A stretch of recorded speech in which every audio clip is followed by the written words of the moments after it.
عید الفطر کا پس منظر کیا ہے؟ یہ عید جو ہم منانے جا رہے ہیں یہ ہمیں کیسے ملی اور کیوں ملی؟ دراصل یہ فرحت و شادمانی کا وہ تہوار ہے جو رمضان مبارک جیسے مقدس مہینے کے بدلے میں اللہ نے ہمیں عطا فرمایا ہے کہ رمضان کے مہینے کے اندر اللہ کی رحمت موسلادھار برستی رہتی ہے، برکتوں کا نزول ہوتا ہے، گویا کہ پورے عالم اسلام اس مہینے کے اندر اپنے آپ کو اللہ کے سپرد کر دیتا ہے، تمام اعمال اس مہینے کے اللہ کے تابع کر دیتا ہے، دن کے اندر روزہ رکھتا ہے، رات کو تراویح پڑھتا ہے، صبح کے وقت میں سحری کرتا ہے، شام کے وقت میں افطار کرتا ہے، قرآن کی تلاوت کرتا ہے، ذکر و اذکار کو اپنا معمولات بنا لیتا ہے، ذکر و اذکار کے اندر مشغول رہتا ہے،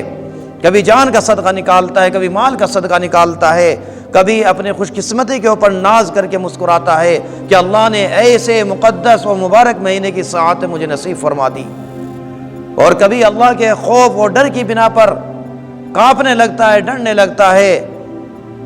کہ جس طریقے سے مجھے رمضان کے مہینے کا حق کما حق کو ادا کرنا چاہیے تھا میں اس مہینے کا حق ادا نہیں کر سکا، کہیں ایسا نہ ہو کہ اللہ تبارک و تعالی مجھے بد نصیبوں کی فہرست میں نہ لکھ دے۔ میرے دوستو، ایک سچا مسلمان اس مہینے کے اندر نہ جانے کتنے مراحل سے گزرتا ہے، لیکن اسے ہر ایک مشقت کے اندر، تکلیف کے اندر، اذیت کے اندر اپنی کامیابی نظر آتی ہے۔ چنانچہ جب وہ روزہ رکھتا ہے تو دوپہر کی سخت دھوپ، تپتی ہوئے زمین، گرم ہوائیں کہ زبان باہر کو نکلنے آتی ہے، کلیجہ باہر کو آتا ہے، لیکن اسے یقین ہے، اسے اپنی کامیابی کا یقین ہے، اور اللہ تبارک و تعالیٰ کا ارشاد اس کے سامنے موجود ہیں کہ اللہ تبارک و تعالیٰ نے فرمایا الصوم لی وانا اجزی بہ، کہ روزہ میرے لیے ہے اور روزے کا بدلہ میں دوں گا۔ میرے دوستو، یہ خیال ایک مومن کو یہ کہنے کے اوپر مجبور کر دیتا ہے جان دی ہوئی اسی کی تھی، جان دی ہوئی اسی کی تھی، حق یہ ہے کہ حق ادا نہ ہو سکا۔ میرے دوستو، جب شام ہوتی ہے، رات ہوتی ہے، تو رات کے وقت میں پورے دن کا تھکا ماندہ بندہ افطار کرنے کے بعد بدن ٹوٹ جاتا ہے،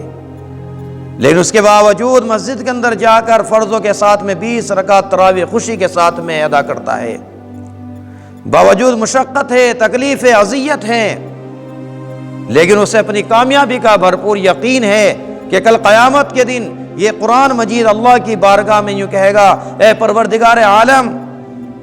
تیرا یہ تھکا ماندہ بندہ پوری رات میری وجہ سے جاگتا رہا، یہ مجھے پڑھتا رہا، سنتا رہا، سناتا رہا، یا اللہ میں اس کے حق میں سفارش کرتا ہوں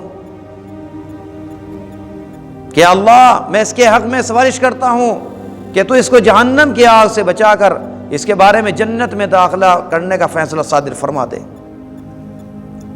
چنانچہ حاکموں کا حاکم، بادشاہوں کا بادشاہ، یعنی اللہ تبارک و تعالی قرآن کی سفارش کے بارے میں قبول فرمائے گا اور قرآن پڑھنے والے کی بخشش فرما دی جائے گی۔ اس مہینے کے اندر ایک رات شب قدر آتی ہے جو آخری عشرے کے اندر راتوں کے اندر پائی جاتی ہے، جو 1000 مہینوں سے افضل ہے، اور 1000 مہینوں کا مطلب ہے 83 برس 4 مہینے۔ جو آدمی شب قدر کے اندر عبادت کرے گا تو وہ ایسا ہے جیسے کہ اس نے 83 برس 4 مہینے کے برابر اس نے اللہ کی عبادت کی ہو، اتنا اس کا ثواب ملے گا۔ میرے دوستو، ذرا سی محنت ایک آدمی کو کتنی زیادہ اجر و ثواب کا مستحق بنا رہی ہے۔ تو بہرحال یہ جو عید ہے جو ہمیں ملی ہے، یہ در حقیقت اللہ نے ہماری محنتوں کا ثمرہ، اس کا نتیجہ اور اس کی مزدوری دینے کے لیے اللہ نے یہ عید الفطر ہمیں عطا فرمائی ہے۔